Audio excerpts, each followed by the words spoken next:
When I went to Harvard, I came from McGill, and I had spent a lot of time with my advisor there and a research team that he had trying to understand the genesis of antisocial behavior and among adolescents mostly. So, well, as kids as well. Antisocial behavior is very persistent. So if you have a child who's conduct disordered at the age of 4, the probability that they will be criminal at the age of 15 or 20 is extremely high. It's unbelievably stable. It's a very dismal literature because you see these early onset aggressive kids and it's persistent. And then you look at the intervention literature and you throw up your hands because no interventions work. And believe me, psychologists have tried everything you can possibly imagine and a bunch of things that you can't in order to ameliorate that. So we were really interested in trying to understand, for example, if you're antisocial by the age of 4, then there isn't an intervention that seems to be effective. So, and the standard penological theory is really quite horrifying in this regard, because what you see is that male aggression peaks around the age of 15 and then it declines fairly precipitously and sort of normalizes again by the age of 27. And standard penological theory essentially is this cold-hearted. It's like if you have someone who's a multiple offender, you just throw them in prison till they're 27. Then they age out of it. And that's all there is to it. That's what we've got. Now, there's some downside to that because there's a corollary literature that suggests that the worst thing that you can do with antisocial people is to group them together, which is what we do in prisons. So that's a whole mess. Anyways, one of the things we were doing was trying to see if there might be cognitive predictors of antisocial behavior. And so we used this battery of neuropsychological tests that was put together at the Montreal Neurological Institute. It took about 11 hours to administer and hypothetically assessed prefrontal cortical function. And we computerized that and reduced it to about 90 minutes and then assessed antisocial adolescents in Montreal and found out that they did show deficits in problem-solving ability that we associated with prefrontal ability. When I got to Harvard, I thought, well, that's interesting.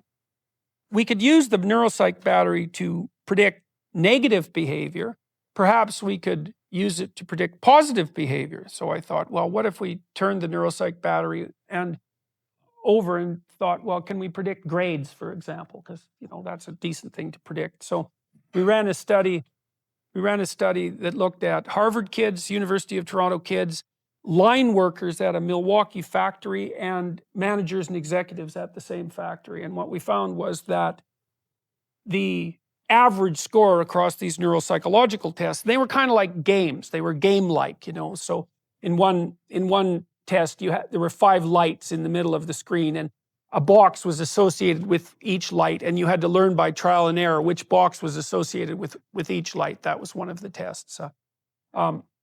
So we took people's average score across the tests because they seemed to clump together into a single structure. You can find that out statistically. If you take a bunch of tests, you can find out how they clump together statistically by looking at their patterns of correlations. And you might get multiple clumps, which is what happens with personality research, where you get 5, or you might get a singular clump, which is what happens in cognitive research. And we got a single clump, essentially. And then we were trying to figure out if, at the same time, I was reading the literature on performance prediction. And there's an extensive literature on performance prediction, a lot of it generated by the armed forces, by the way, indicating that IQ is a very good predictor of long-term life success. And so here's the general rule. If your job is simple, which means you do the same thing every day, then IQ predicts how fast you'll learn the job, but not how well you do it. But if your job is complex, which means that the demands change on an ongoing basis, then the best predictor of success is general cognitive ability. And I learned that the general cognitive ability tests clump together into a single factor. That's fluid intelligence or IQ. And then we didn't know if the factor that we had found was the same factor as IQ. And we still haven't really figured out whether or not that was the case, because it kind of depends on how you do the analysis. But anyways, I got deeply into the performance prediction literature, and I found out, well, if you wanted to predict people's performance in life, there's a couple of things you need to know. You need to know their general cognitive ability if they're going to do a complex job. You need to know their trait conscientiousness, Some of you might have heard that rebranded as grit in a very corrupt act, by the way, because it's a good predictor of long-term life success. Freedom from negative emotion, low neuroticism, is another predictor, but it's sort of third on the hierarchy. And then openness to experience, which is a personality trait, is associated with expertise in creative domains. The evidence that, now I should tell you, since it's such a complicated question, I should tell you how to make an IQ test, because it's actually really easy. And you need to know this to actually understand what IQ is. So imagine that you generated a set of 10,000 questions, okay, about anything. They could be math problems, they could be general knowledge, they could be vocabulary, they could be multiple choice. It really doesn't matter what they're about, as long as they require abstraction to solve. So they'd be formulated linguistically, but mathematically would also apply. And then you have those 10,000 questions. Now you take a random set of 100 of those questions, and you give them to 1,000 people, and all you do is sum up the answers, right? So some people are going to get most of them right, and some of them are going to get most of them wrong. You just rank order the people in terms of their score. Correct that for age and you have IQ. That's all there is to it. And what you'll find is that no matter which random set of 100 questions you take, the people at the top of one random set will be at the top of all the others. And with very, very, very high consistency. So one thing you need to know is that if any social science claims whatsoever are correct, then the IQ claims are correct, because the IQ claims are more psychometrically rigorous than any other phenomenon that's been discovered by social scientists.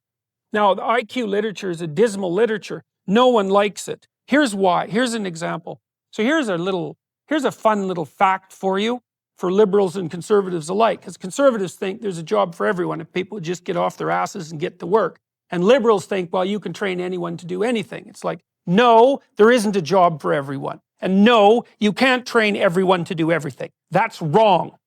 And here's one of the consequences of that. So as I mentioned, the Armed Forces has done a lot of work on IQ, and they started back in 1919. And the reason they did that was because, well, for obvious reasons, let's say there's a war, and you want to get qualified people into the officer positions as rapidly as possible, or you'll lose. So that's a reason. Now, the Armed Forces has experimented with IQ tests since 1919. And in the last 20 years, a law was passed as a consequence of that analysis, which was that it was illegal to induct anyone into the Armed Forces who had an IQ of less than 83. Now, the question is why? And the answer was, all of that effort put in by the Armed Forces indicated that if you had an IQ of 83 or less, there wasn't anything that you could be trained to do in the military that wasn't positively counterproductive. Now you got to think about that, because the military is chronically desperate for people, right? It's not like people are lining up to be inducted, right? They have to go out and recruit, and it's not easy. And so they're desperate to get their hands on every body they can possibly manage. And then, especially in wartime, but also in peacetime. But then there was another reason too, which was the Armed Forces was also set up from a policy perspective to take people in the underclass, let's say, and train them and move them up at least into the working class or maybe the middle class. So there's a policy element to it too. And so even from that perspective, you could see that the military is desperate to bring people in. But well, with an IQ of 83 or less, it's not happening. Okay, so how many people have an IQ of 83 or less? 10%. Now, if that doesn't hurt you to hear, then you didn't hear it properly. Because what it implies is that in a complex society like ours, and one that's becoming increasingly complex, there isn't anything for 10% of the population to do. All right, well, what are we going to do? Are we going to ignore that? We're going to run away from that? And believe me, we have every reason to. Or we're going to contend with the fact that we need to figure out how it might be possible to find a place for people on the lower end of the general cognitive distribution to take their productive and worthwhile place in society. And that isn't just going to be a matter of dumping money down the hierarchy, because giving people who have nothing to do money isn't helpful. It doesn't work. It's not that simple. Well, so that's kind of an answer to the question of whether or not we should deal with IQ forthrightly. It's like, If you can find a flaw in that logic, like, just go right ahead. It's not like I was thrilled to death to discover all of this. By no stretch of the imagination was that the case. So what? So IQ is reliable and valid. That's the first thing. It's more reliable and valid than any other psychometric test ever designed by social scientists by a factor of about 3. That's fact number 1. Fact number 2 is it predicts long-term life outcome at about 0.3, 0.4, which leaves about 85%, 70 to 85% of the story unexplained, but it's still the best thing that we have. Well, it's also the case that in places like Great Britain, when IQ tests were first introduced, they were actually used by the socialists, and they were used to identify poor people who had potential, cognitive potential, and to move them into institutes of higher education. So there's an upside, a social upside as well. Ethnic differences. This is something you can't say anything about without immediately being killed. So I'm hesitant to broach the topic, but I'll tell you one thing that I did in the last week that's relevant to this.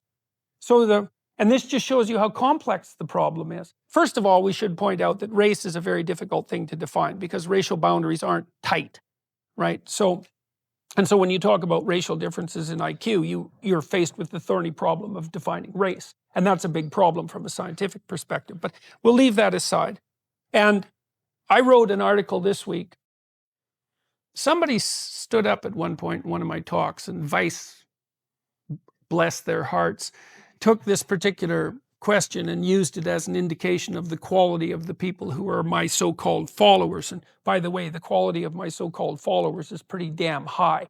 And you can find that out quite rapidly just by looking at the YouTube comments, which are head and shoulders above the standard set of YouTube comments, I can tell you that. So someone asked me about the Jewish question, right? And the implication, it was actually someone Jewish, and the implication was that Jews are overrepresented in positions of authority and power. And I had just spoken for like an hour and a half, and this guy had an axe to grind, and I thought, there's no goddamn way I'm getting into this at the moment. And so I said I can't answer that question. But that's not a very good answer. So I wrote a blog post this week, and I said, look, here's the situation. All right. Jews are overrepresented in positions of power and authority. But then let's open our eyes a little bit, eh? And think for like 2 or 3 seconds and think, hey, guess what? They're also overrepresented in positions of competence. And it's not like we have more geniuses than we know what to do with. And if the Jews happen to be producing more of them, which they are, by the way, then that's a pretty good thing for the rest of us. So let's not confuse competence with power and authority, even though that's a favorite trick of the radical leftists who always fail to make that distinction. Well, why does this overrepresentation occur? Because it does. There's also overrepresentation in political movements, including radical political movements. Okay, why? Well, answer 1, Jewish conspiracy. Okay, that's not a very good answer. We've used that answer before. All right, but do we have an alternative? Well, here's an alternative. The average Ashkenazi IQ is somewhere between 110 and 115, which is about 1 standard deviation above the population average. And so what that means is that the average Ashkenazi/European Jew has an IQ that's higher than 85% of the population. That's a lot higher. Now, that doesn't make that much difference in the middle of the distribution, okay? But geniuses don't exist at the middle of the distribution. They exist at the tails of the distribution. And you don't need much of a move at the mean to produce walloping differences at the tails. And the tails are important because a lot of where we draw exceptional people from the exceptions, right? So here's another example of the same thing. Most engineers are male. Why? Because men are more interested in things and women are more interested in people.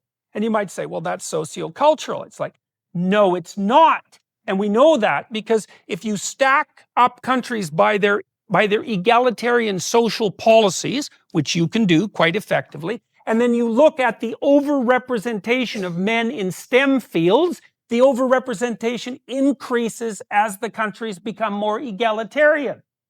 So it's not sociocultural. Okay, now men aren't that much more interested in things than women. It's one standard deviation, which is about the same difference, by the way, between the population norm and the Ashkenazi Jews. But if you're looking at the one person in 20 or the one person in 50 who's hyper interested in things and thus likely to become an engineer, then most of them are men. Here's another example of the same thing. Men are more aggressive than women. Now, you might ask, how much? And the answer to that is, best place to look at that is in Sweden, where the egalitarian policies have been laid out for a long period of time, and you can get a more direct inference about biology. If you took a random man and a random woman out of the population, and you had to bet on who was more aggressive, and you bet on the man, you'd be right 60% of the time. So that's not that much, right? It deviates from 50-50, but it's not like 90-10, it's 60-40. Okay. So what does that mean? Well, we got a tail problem here again. Let's say that now you decide to go out onto the extremes of aggression and you identify the most aggressive 1 in 100 persons. They're all men. Guess who's in prison? Those people. That's why most of the people in prison are men. And so this is elementary. Part of the problem in our society is that we don't understand statistics. We don't understand that you can have relatively small differences at the population level that produce walloping consequences at the tails of the distribution. Okay, so back to IQ. One final thing to say about IQ. The ethnic differences are difficult to dispense with. It's not easy to make them go away. You can say, well, the tests aren't culture fair. Well, here's a test of that. So imagine you test group A with an IQ test and you test group B with an IQ test, and then you look at their actual performance in whatever you're predicting. If the test was biased against ethnic group A, then it would underpredict their performance, and that doesn't happen.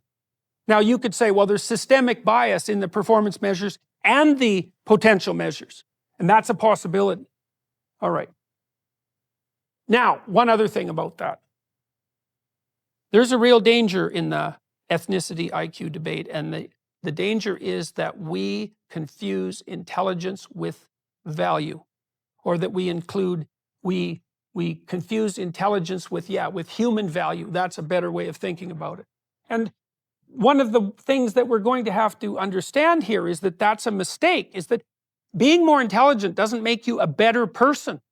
That's not the case. It makes you more useful for complex cognitive operations, but you can be pretty damn horrific as a genius son of a bitch, right? It's morally neutral, and we also know that from the psychometric data, by the way. There doesn't seem to be any relationship whatsoever between intelligence and virtue.